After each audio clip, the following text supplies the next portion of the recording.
On an isolated Bavarian farm in the spring of 1922, 6 people were murdered in a single night.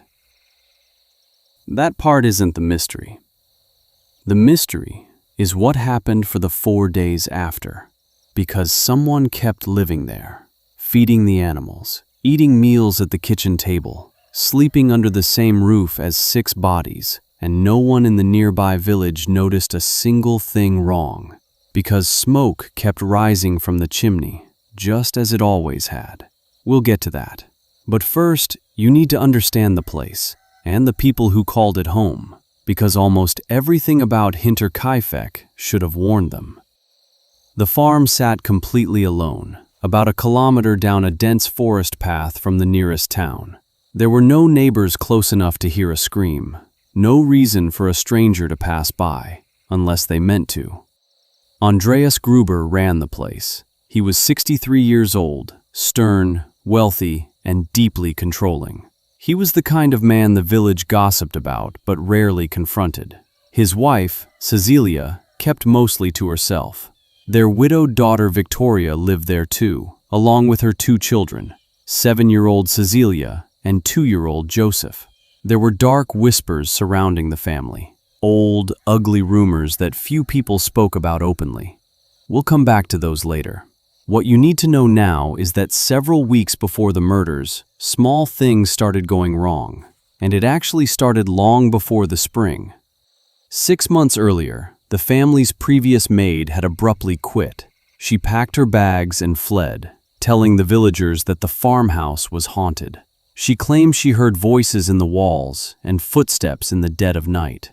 Andreas Gruber didn't believe in ghosts, but in March of 1922, he began to realize they weren't entirely alone. It started with footprints. After a fresh snowfall, Andreas found a set of tracks leading out from the dense edge of the forest, heading straight up to the farmhouse. He followed them, but he couldn't find a second set of tracks leading back to the woods. Whoever made them had walked to the house and never left.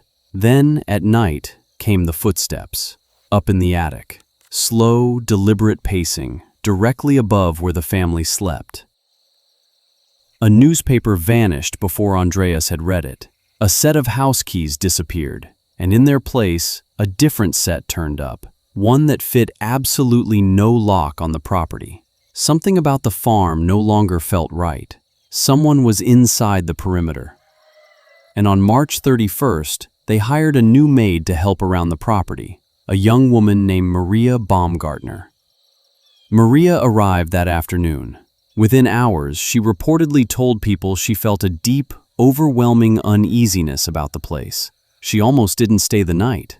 She stayed anyway. By morning, she was dead. So was everyone else in that house. Here's how investigators believe it happened. One by one, members of the family were lured out to the barn.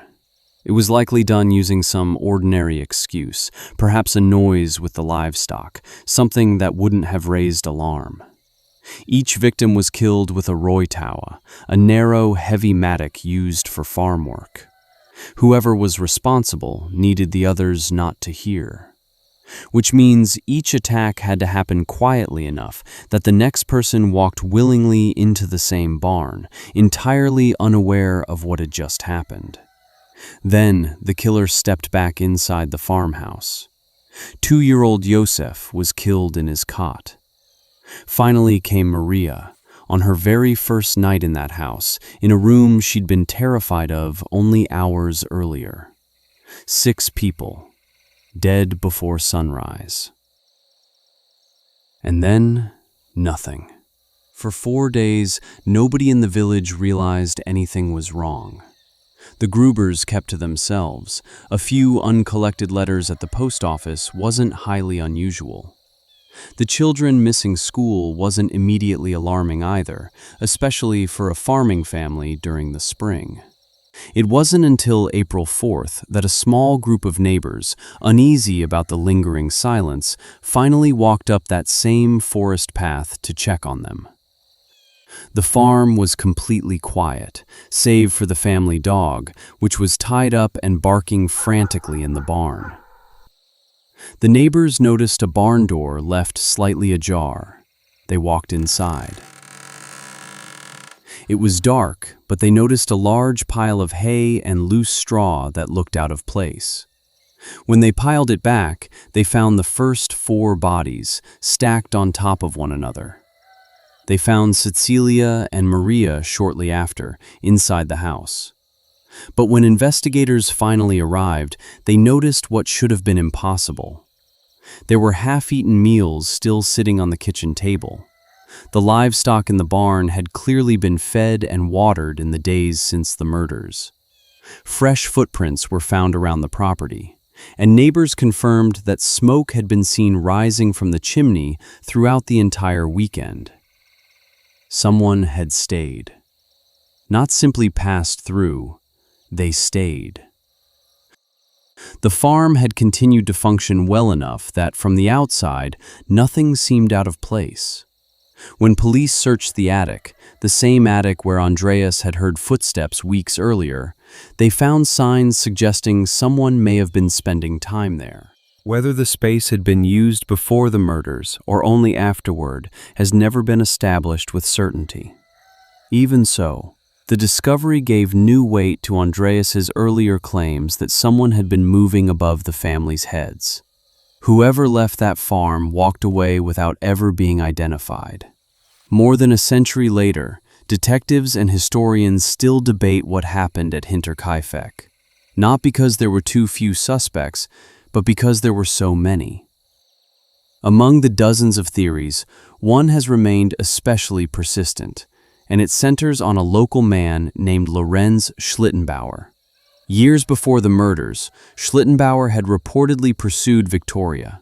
They had a romantic relationship, and he even publicly claimed to be the father of her young son, Josef, before later withdrawing that claim. He knew the farm. He knew its routines, its blind spots, and its isolation. But what makes Schlittenbauer one of the most discussed suspects is his behavior on the day the bodies were discovered.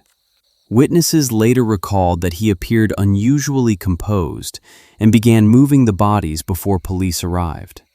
When the other men told him to stop and wait for investigators, he reportedly ignored them, saying he needed to find his boy. He then went to the farmhouse and is said to have unlocked the front door from the inside, a detail that drew attention during the investigation. If he was responsible, it would explain why the killer appeared so familiar with the property. What it doesn't explain is why no physical evidence ever tied him to the murder weapon, or why investigators were ultimately unable to build a definitive case against him. But there's another theory tangled into this case, one rooted in those ugly, long-standing rumors I mentioned earlier.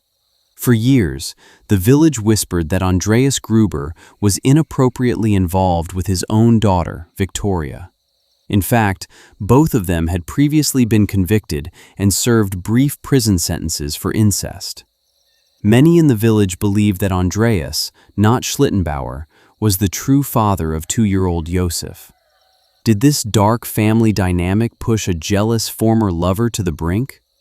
Did it provoke the rage of someone else entirely? It gave investigators a disturbing web of possible motives, but no solid answers. In the end, no theory answered every question. No one was ever charged, no one ever confessed, and the case remained unsolved. The aftermath of Hinterkaifeck was as grim as the crime itself. During the autopsies, the heads of all 6 victims were removed and sent to clairvoyants in Munich in a desperate attempt to uncover clues. They were never returned and were later believed to have been lost during the chaos of the Second World War. The farmhouse stood empty for almost a year. Curious, morbid visitors came from nearby villages to see it for themselves, and many later described an unshakable feeling about the place. By 1923, the buildings were demolished. The farm was wiped off the map, leaving little behind except a small memorial, old police photographs, and endless questions. Here is what still makes this case so unsettling. Whoever committed these murders didn't panic. They didn't run. They knew the farm remarkably well, or they learned its routines with an unsettling, predatory precision. 6 people had been murdered, and instead of fleeing into the night, the killer washed their hands. They fed the animals. They kept the stove going. Smoke continued to rise from the chimney, giving everyone in the distant village the impression that life at Hinterkaifeck was carrying on as normal for 4 days. More than a century later, Hinterkaifeck remains one of the world's most haunting, unsolved mysteries. The farmhouse is gone. The people who investigated it are gone. But the central horror hasn't changed. For 4 days after 6 people were killed, someone stayed behind. And then they vanished without a trace.